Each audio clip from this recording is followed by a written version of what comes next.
McCown and Shannon are back, and we're with the president of the Columbus Blue Jackets. John Davidson is with us, wearing number 61, not for Roger Maris, though. I gather. Rick Nash. Yeah, I was a big Roger Maris, big Yankee fan when I was a kid growing up in Calgary. Every Saturday morning, the game of the week came on television, and it was always the Yankees. So I became a giant Yankee fan. You guys are so old that my dad used to tell me about Roger Maris. What color is that goatee and mustache, by the way, John? Same as yours. Yeah, that's it. Good point. there was a time when that it wasn't this color, but things change. Life goes on. Yeah, that's it. It'd be an understatement to say not a great year for the Columbus Blue Jackets. What's it like getting up in the morning and realizing you've got a pretty crummy team? Yeah, great. It's interesting. You go to bed at night. That's worse. But when you get up in the morning, you go, you know what? This is what we are right now. Let's get back to work. Quit feeling sorry for yourself. That's what it is. And when we analyzed our team, we knew we weren't a playoff team. We thought we'd be better than this. We had a tough start, first 4 or 5 games, and then the injuries started. And all my years, I was trying to think, even as a player, I was trying to think as a broadcaster doing the Rangers all those years, and then being in this business as an executive, I never seen anything like this. We had 12 guys out one night, 12, and a lot of these injuries, there's nothing common about them. There's no bond. There's shoulder surgeries, broken feet, high ankle sprains, broken fingers, concussions. And it's not only affected our Columbus Blue Jackets, but it's affected our Cleveland American League team because we call guys up from there. They've had their share of injuries. They're trying to find guys from the East Coast League and everything else.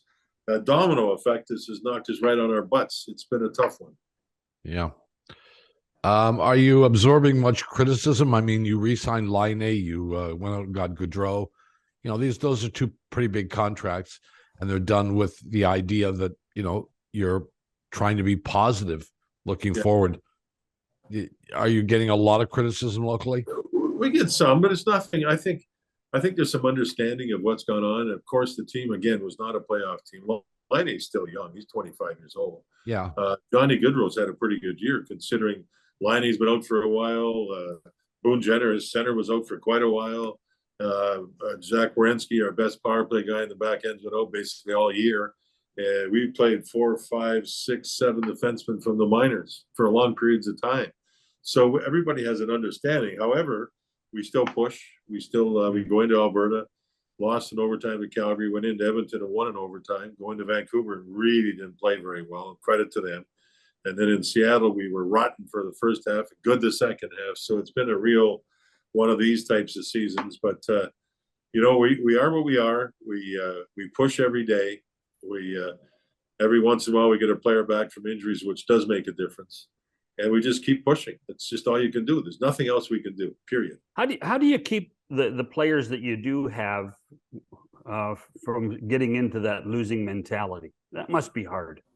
I've talked to years ago with Ken Hitchcock quite a bit about stuff like this.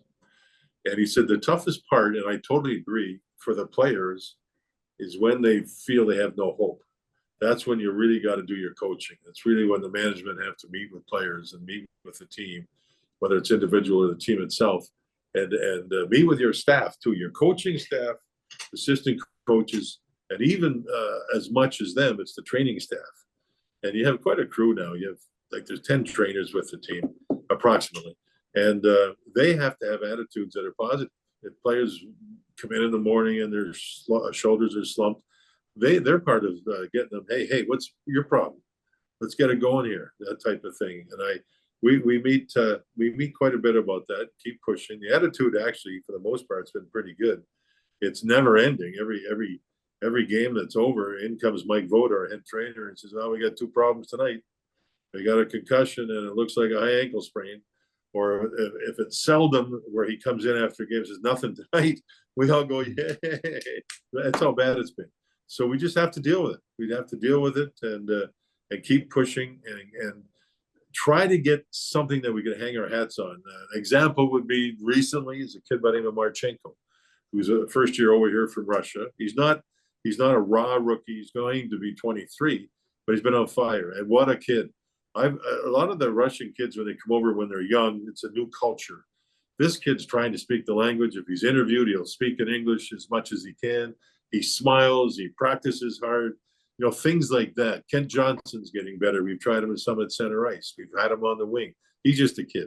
All this type of stuff. A kid by the name of Sillinger, who had a great rookie year last year, as a young guy, has not had the type of year this year, but we're working with him, pushing him, pushing him. So these are the types of things you go through. The Cole Sillinger one's an interesting one because at the end of last year, you would rave about what a player he was. And this is a typical sophomore jinx for somebody like that. I know all about him. Yeah, I know all about him. Yeah. How do you manage that? Well, I try to look back on now I'm an older guy. I mean, that's not kid ourselves. But I did go through that experience when I was drafted in St. Louis. My first year, I had a terrific season. Second year, I was so good, I got traded in the summer after the season to the Rangers. that was a sophomore jinx. I wasn't very good. So you try to rely on some memory bank and experience and talk to these kids, and coaches work with them. They look at video. He got concussed early. It didn't help him, obviously. He's crossbars and goalposts and missing open nets, that type of stuff. So, but he's coming now. We have to deal with it. He's a fine young man, one of the better kids. And he's going to be a terrific player for us. But these are the ups and downs when you're dealing with 19-year-olds. That's just what happens. You know, when you're in the position that the Blue Jackets are in, near the bottom of the standings, can you be optimistic? I mean, the injuries are obviously a big factor in this, but John, can you take a look at the overall and say, we're not that far away? Oh, I don't know if I'd say that right now. I mean, I think that we have a chance to get better fairly quick if the progression happens that we want to. An example would be a kid by the name of Juracek. He was a first rounder last year. He's playing in Cleveland, just turned 19. And he's playing in the American League, which is a good league. In the World Juniors, he was voted the best defenseman in the tournament, had a hell of a tournament, was terrific. And I sound like a broken record, but another one of these kids where we're getting lucky, where he's a hell of a kid, just a terrific, wants to play, passionate, going to improve, going to do anything he can. Now, when you get guys like that are going to step in next year, which I think he will, that's going to be helpful. We're going to get Werenski back. He's our number one defenseman, a terrific player. He had shoulder surgery 5 games into the season, done for the year. I mean, that's an absolute blow to us. And we've got a number of young guys, young wingers, young defensemen. We need help at center ice, there's no question. If we trade Gavrikov, we're going to need a replacement part there and see what happens. But yeah, we're not a franchise that sits here and goes, it's been a dreadful season, which it has. For a number of different reasons. And I won't say it's all injuries. At the start of the season, when we were healthy, we weren't very good. But that's on us.